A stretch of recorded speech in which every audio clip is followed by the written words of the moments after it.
नमस्कार दोस्तों, हिंदी साहित्य लाभ चैनल में आप सभी का हार्दिक स्वागत है। आज हम पढ़ने वाले हैं 9 क्लास की गणित प्रश्नावली 1.1 जो कि एग्जाम की दृष्टि से काफ़ी इम्पोर्टेंट है। यहाँ से एक क्वेश्चन लगभग पूछी ही जाती है। तो जैसे कि हम लोग देख पा रहे हैं, पहले से क्वेश्चन लिखा हुआ है प्रश्नावली 1.1। पहला क्वेश्चन कह रहा है, क्या शून्य एक परिमेय संख्या है? पूछ रहा है, क्या इसे आप P बटा Q के रूप में लिख सकते हैं, जहां P और Q जो है पूर्णांक हैं और Q नॉट इक्वल टू 0 है।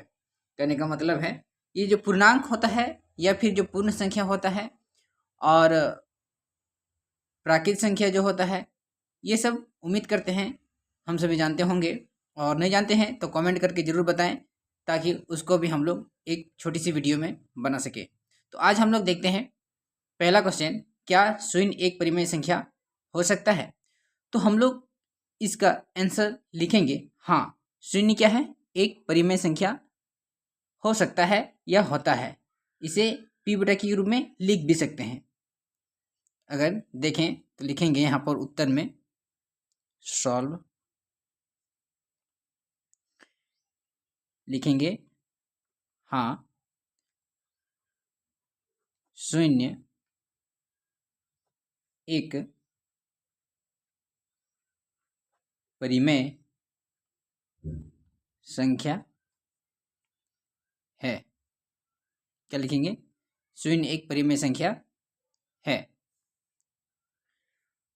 इसे हम P बटा Q के रूप में लिख सकते हैं। इसे P बटा Q के रूप में लिख सकते हैं, जैसे 0/1, 0/2, 0/5, इस प्रकार डॉट डॉट करके अनंत हम परिमेय संख्या लिख सकते हैं, जो कि 0 क्या है, परिमेय संख्या है। तो ये था हम सबों का मतलब एक आसान, जो कि एग्जाम में लगभग क्वेश्चन पूछी जाती है। इसी प्रकार इसका अगला क्वेश्चन नंबर 2 देखने वाले हैं, जो कि क्वेश्चन यहाँ पर हम सभी पहले से लिख के रखे हैं। क्वेश्चन दिखा रहा है कि 3 और 4 के बीच में 6 परिमेय संख्या ज्ञात करना है। क्या करना है हम सभी को?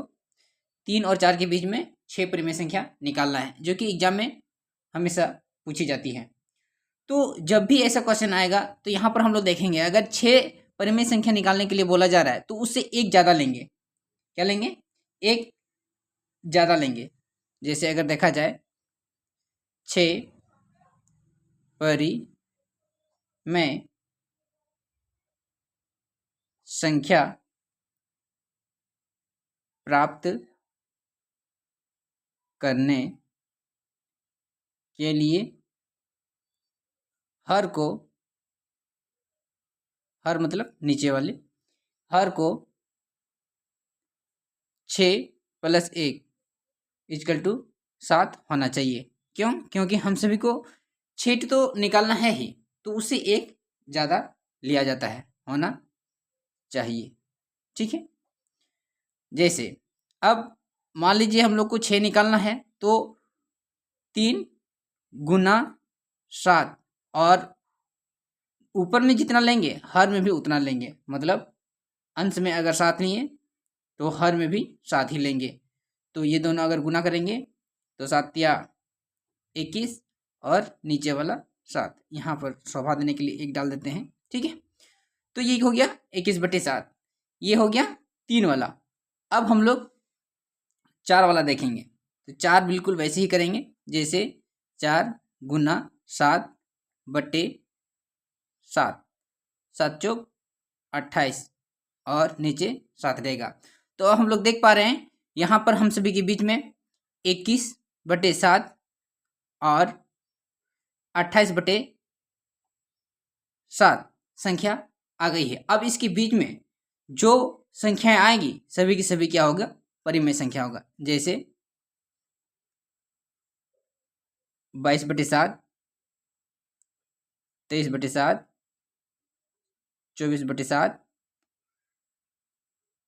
25/7, 26/7 और 27/7।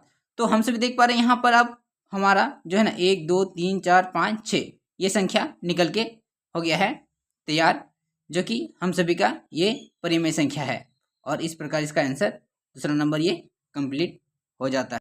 इसी प्रकार आगे दिया हुआ है क्वेश्चन नंबर 3 में, जो कि क्वेश्चन पहले से ऑलरेडी समय बचने के लिए हम लोग इसको लिख के रखे हुए हैं। इसमें बोल रहा है कि 3/5 और 4/5 के बीच में 5 परिमेय संख्या ज्ञात करना है। कितना? 5। तो हम सभी जैसे जानते हैं कि 5 जब भी बोलेगा तो एक संख्या बढ़ के लेंगे। तो हम लोग लिखेंगे 5 परिमेय संख्या ज्ञात करने के लिए हर में 5 + 1 = 6 होना चाहिए, जैसे 3/5 है। तो अब हम लोग क्या करेंगे, इसको 6/6 से गुना करेंगे। जैसे कि नियम कहता है अगर 5 निकालना रहेगा तो एक ज़्यादा करके लिया जाता है।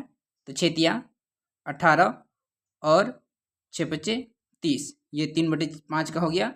अब 4 अब क्या है 4/5 का अगर देखेंगे तो इसमें भी 6/6 से मल्टीपल करेंगे तो 6 चौक 24 और 6×5 30। तो हम सभी के बीच में यहाँ पर 18/30 और 24/30 निकल चुका है।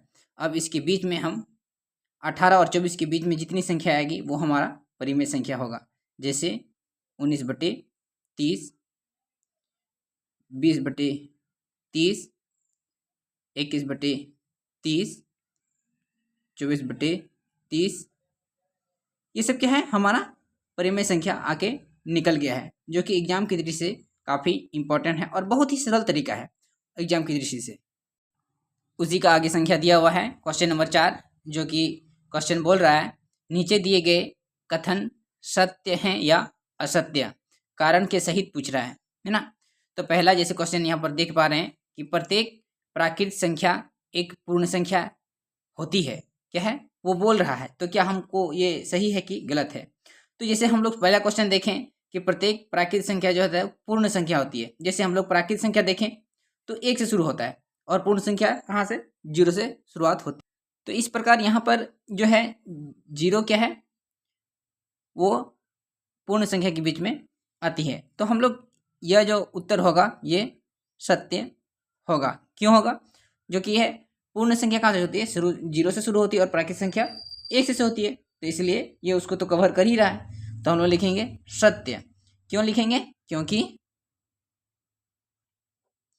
क्योंकि सभी प्राकृत संख्याओं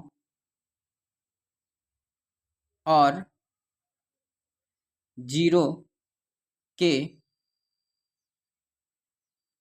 संग्रहों से पूर्ण संख्या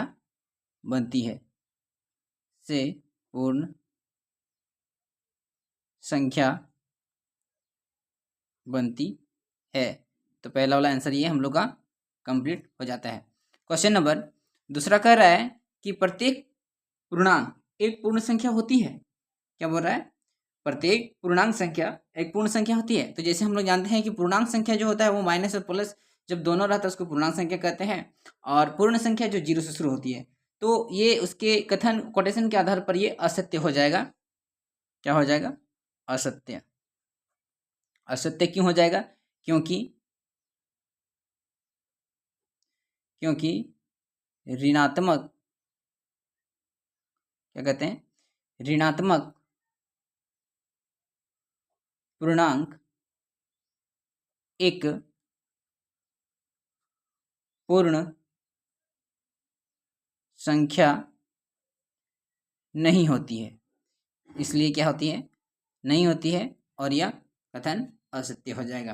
क्वेश्चन नंबर 3 कह रहा है कि प्रत्येक परिमेय संख्या एक पूर्ण संख्या होती है, तो ये भी असत्य हो जाएगा। क्यों हो जाएगा? इसको हम लोग देखते हैं। क्योंकि परिमेय संख्या